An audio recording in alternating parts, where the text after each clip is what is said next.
newspaper, part of the USA Today networks, about the opioid crisis spreading across the state of Tennessee. Of course, the opioid crisis is brought to you by corporate interests such as the Sackler family and Purdue Pharma, as noted in Lou Rockwell today by Dr. Joseph Mercola. The story quotes the TBI's director, Mark Gwynn, as saying that gang violence is taking a big toll in the countryside, in the small towns. He says a lot of these gangs are just taking over these small communities because they're going to where there's not as much resistance. There's a big market in a lot of these small towns, too. There's a lot of people addicted. With the opioid epidemic comes the heroin issue. All of it ties together. This is David Tulis. We're glad that you're giving us a few minutes of your time. Also, as part of the USA Today network, a good story about the candidates for governor and their response to an audit of Core Civic and the Department of Correction handling of inmates. There are seven candidates for governor are mentioned or at least alluded to, and only one really stands out as having what could be called the closest to an objection to for-profit operations of the prison, and that's May Beavers, the former state senator. She's the real candidate, I'd say, for governor in Tennessee, favoring the Constitution and restraint on the state. She says, according to Dave Boucher's story, Core Civic's prison contract should be reviewed to determine whether their practices are putting Tennesseans at risk, and if they're putting their workers or Tennesseans at risk, the state should cancel the contract. So that's the toughest thing said. Others, Diane Black, Bill Lee, Randy Boyd, either didn't answer or made just kind of bland comments. Beth Harwell, the House Speaker, prisons, she says, are a core function of government. And we owe it to Tennesseans to ensure that they run properly. I'd say prisons are not a core function of government at all. There is not, if the Constitution provides for your right to restitution, which it does it's one of the articles recently enacted, you have a constitutional right to restitution, then the state should be all about that.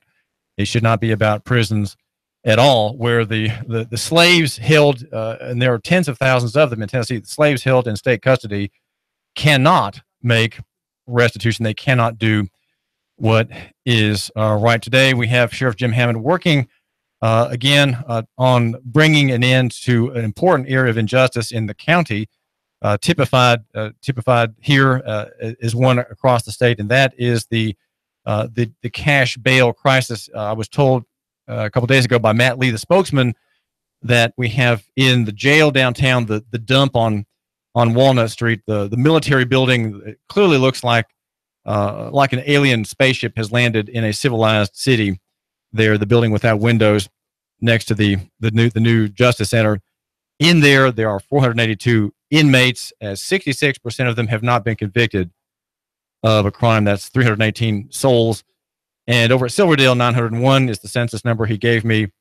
And nearly 40%, 39.8%, he says, are there not having been convicted of anything, and yet they are behind bars as if they were malefactors, proven malefactors. The number is 359 souls. Jim Hammond knows that there's a problem here, and as we have been analyzing it, it's one that can be solved by obedience to the law that I'm promoting as one that should be read by our criminal court judges and our sessions court judges here in the county, is the culpable mind law, the guilty mind statute that says no crime exists unless there is an argument for intent, right? Intent. In a murder case, that's called premeditation. And you can read more about that. If you've missed out on that analysis, go to Nooganomics.com, our chief sponsor. That's Nooganomics.com, and read about this 66% of inmates not being convicted. And yet the inflow every day continues at an astronomical rate here in Hamilton County and Chattanooga, where we have our local judicial industrial complex. And Sheriff Hammond is working to solve this problem. And one solution that I suggest he and Judge Steelman and the other two criminal court judges pursue is a review of the statute. Review the statute and cut back on arrests. That's a very important thing to do. Cut back on the people being taken into the system. And often these are the most bedraggled sorts of people, the poorest people. Many of them are minorities, and they are fodder for the machine that seems to think it has to continue its current pace of operations. What can we do here in Chattanooga to make Chattanooga a more welcoming place? We are making note on this Thanksgiving holiday of how God has blessed Chattanooga 3 times more than the rest of the state. Okay, that is my calculation, that God's grace is 3 times greater here than in the rest of the state, and 6 times greater than in Memphis. And that is based on the number, on the amount of despair, right? Despair in Chattanooga and Hamilton County, as measured by the number of women who kill their children. Now, you say, well, what are you talking about? And we're just looking at the ITOP figures put out by Governor Haslam's administration for 2015, and only 151 children were slain among Hamilton County moms in that year. And the reason there are not more, let me say, the reason there are not more is because of God's grace upon this county. And this, it's a measure of the law. You might say a measure of the absence of despair in the hearts and minds of many people. Okay, if we were now in Memphis, there would be 6 times the number of deaths, 6 times, mostly among black people. Of course, that's a black majority city, and so the abortion industry has strip mined the black population for carcasses there much more than here. There's more hope here now. There is a lot of business which makes Chattanooga more welcoming, right? A lot of business that makes it a better place to live. That would be, well, I was going to mention the church, but church, of course, is not a business. But that would be the gospel ministry of grace in the church, and innumerable private charities in Chattanooga. Now, there's also a business, which is one whose job is to make Chattanooga more welcoming, more open, and it's a business run by a man once in the steel business. He spent years and years in dealing with heavy, unbendable, unbreakable steel. His name is Dick Phillips. Now he's been 2 years now in a new line, a very soft line, one that stands on a different measure, and that is the Welcome Mat Services of Chattanooga. He runs a franchise out of Atlanta, and he's all about making newcomers to Chattanooga feel welcome by bringing them in view of local shops, local businesses. Dick, tell my listener how you got involved in Welcome Mat Services of Chattanooga, how you got it started. Thanks, David. Appreciate you having me on this morning. Like you said, I was in the steel business for many years and just really wanted to go out on my own. And I searched out Bruce Krebs with the Entrepreneur Source, and he kind of guided me through different facets of owning my own business. And we settled on Welcome Mat Services, and I've been doing it for 2 years. And what Welcome Mat Services is we work with local businesses of all types, all verticals, and help introduce them to the new families moving into the area each and every month. Could be families moving in from another city, another state, or could be a family just moving in from one side of the town to the other. And the important thing to remember is when a family moves, they sever all their business ties.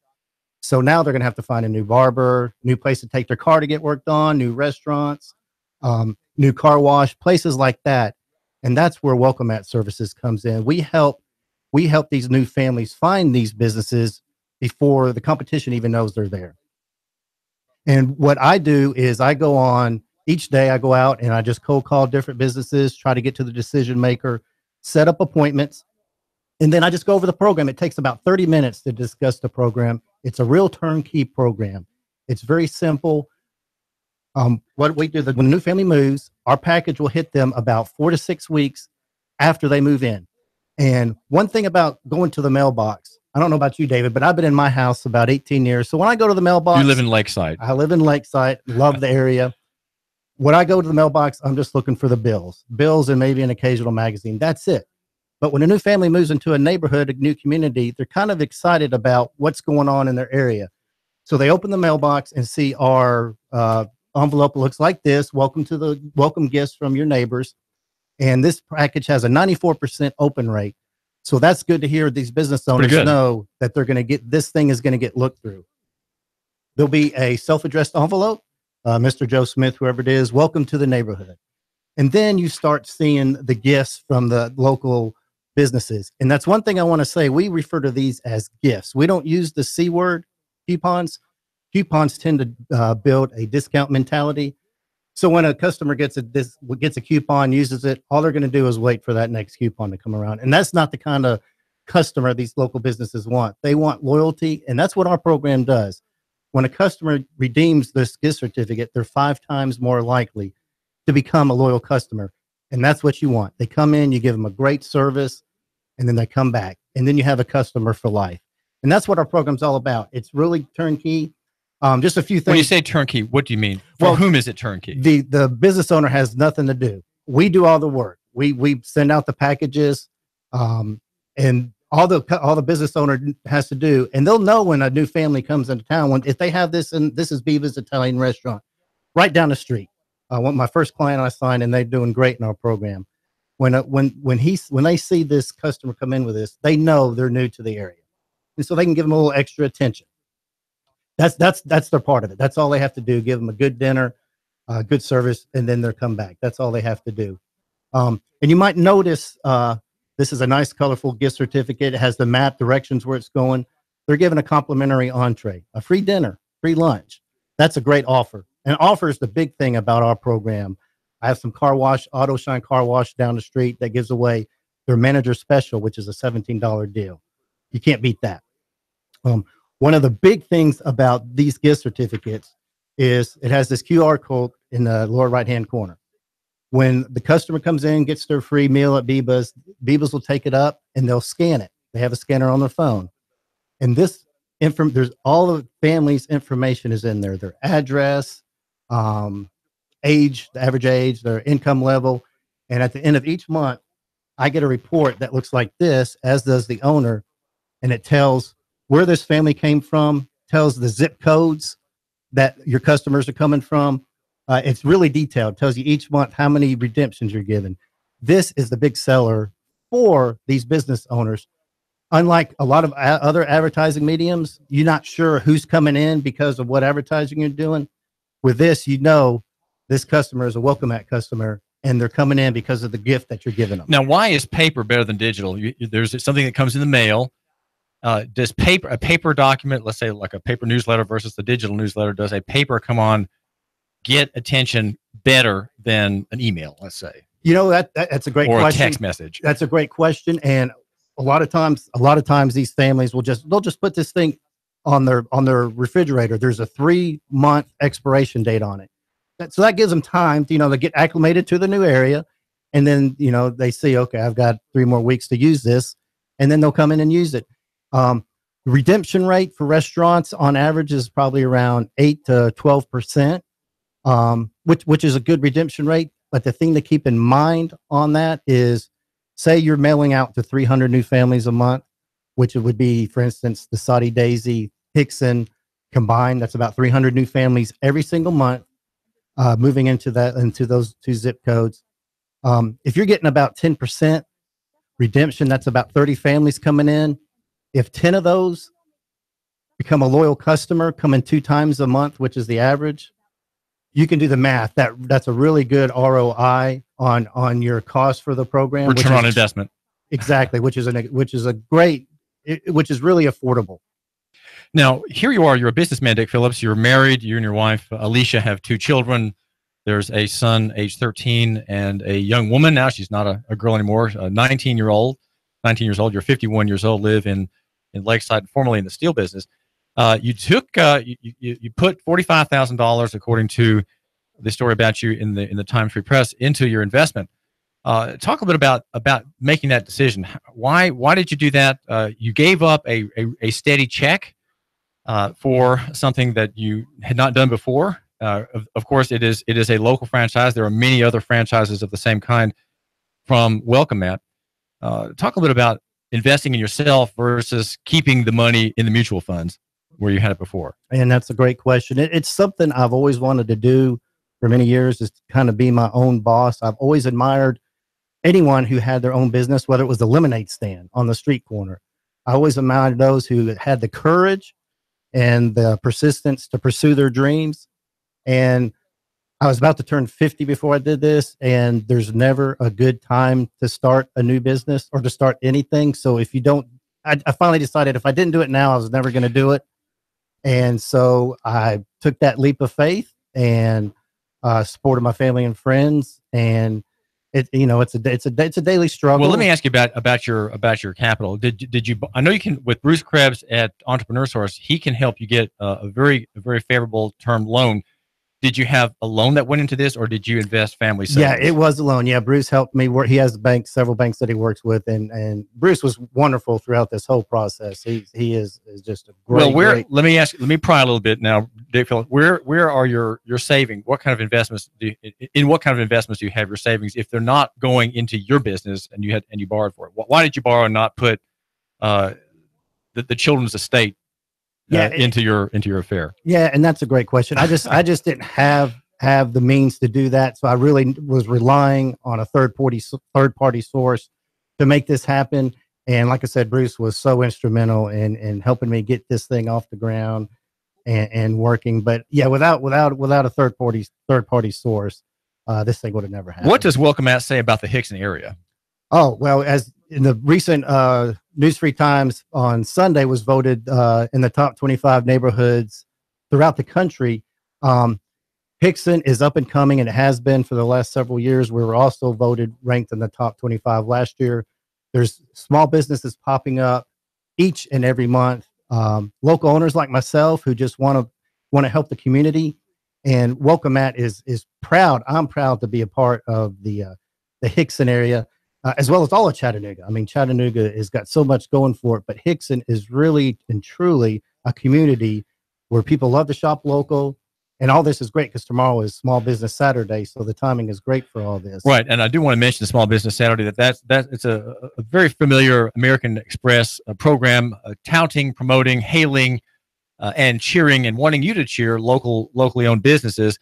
And we'll be out and about here at Nooga Radio. This is David Tulis. We're at 92.7 FM and 95.3 HD4. That's a high definition digital signal that reaches out 60 miles.